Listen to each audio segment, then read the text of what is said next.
Okay, the reassembly of the Kel-Tec Sub2000, Gen 1, Gen 2 are going to be the same. This is quick, you should have, I'll leave a link to the description to the disassembly of it.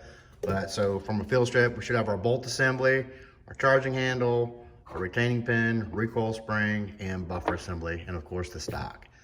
So let me get this set up and we'll reassemble it.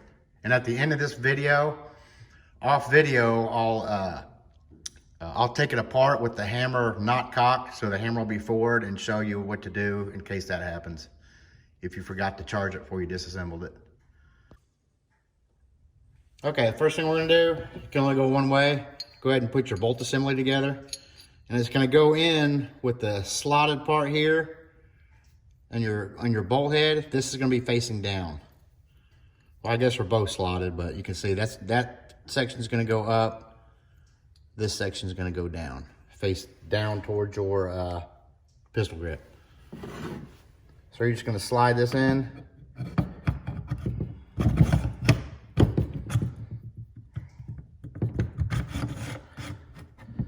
And you may have to turn it. You just want to make sure your hole back here is lined up. You can see it's a little bit off, so we'll just turn it in there.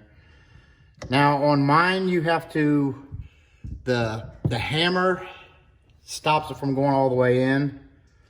So I need to get something in here and push that hammer down just a little bit to let it slide through there. I'll try to get the camera at a better angle. So I'm pushing back here on the bolt, and I'm gonna reach in here and push that hammer down just a little bit to let it clear, and there it went. Okay, next we're gonna put our charging handle in. And this goes in before the recoil spring, because the spring is what's captivating your charging handle. So go ahead and put your charging handle in all the way. Then you're gonna put your recoil spring in. Just make sure it goes into the back of the bolt. You have to move it around a little bit to get it in that hole in the back of the bolt assembly. Maybe we should move it back some. And it doesn't matter which way your recoil spring goes in. There it goes. Just push it all the way forward. And it's just going to be the opposite way. We're going to go ahead and put our buttstock on.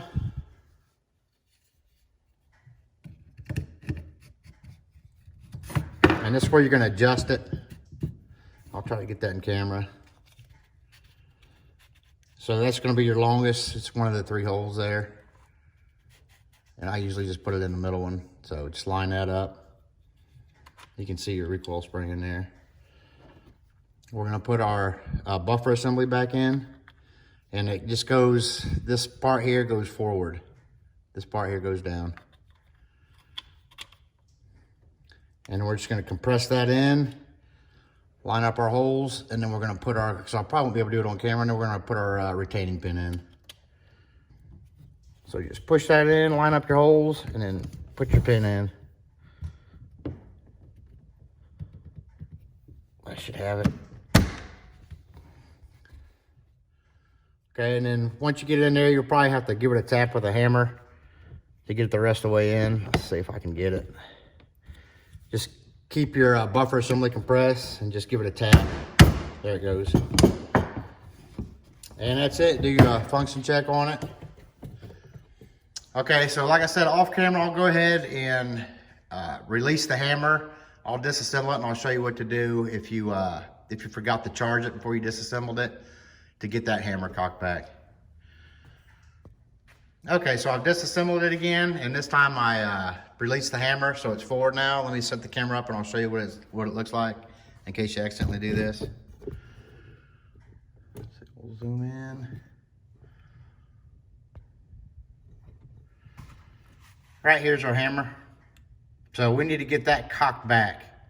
So make sure your bolt's back far enough where it's not gonna be hitting the hammer. And you're just gonna you're gonna fold the gun in half to give you better access. And then we're just gonna, you can push a dowel rod or something in there to cock that hammer back, or a screwdriver. Try not to do it that often, obviously, because it's all polymer around here. Okay, so we'll go ahead and fold it in half.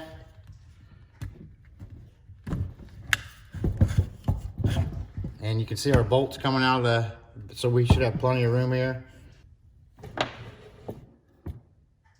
Okay, and the way I've found to do it, where I'm not really scratching anything, metal on metal or anything, is I've got this. It's a Delta ring, like compressor for like an AR. And I'm just gonna put this in here. Like I said, you can take a screwdriver or something and come in through this way. This is a little bit too fat to go in that way, but it's the same concept. So you're just gonna push in and down, and that should cock our hammer back. And you just heard it click. And as you can see, the hammer's now cocked. So I'll go ahead and finish reassembling, but I just wanted to show you that real quick. Thanks for watching.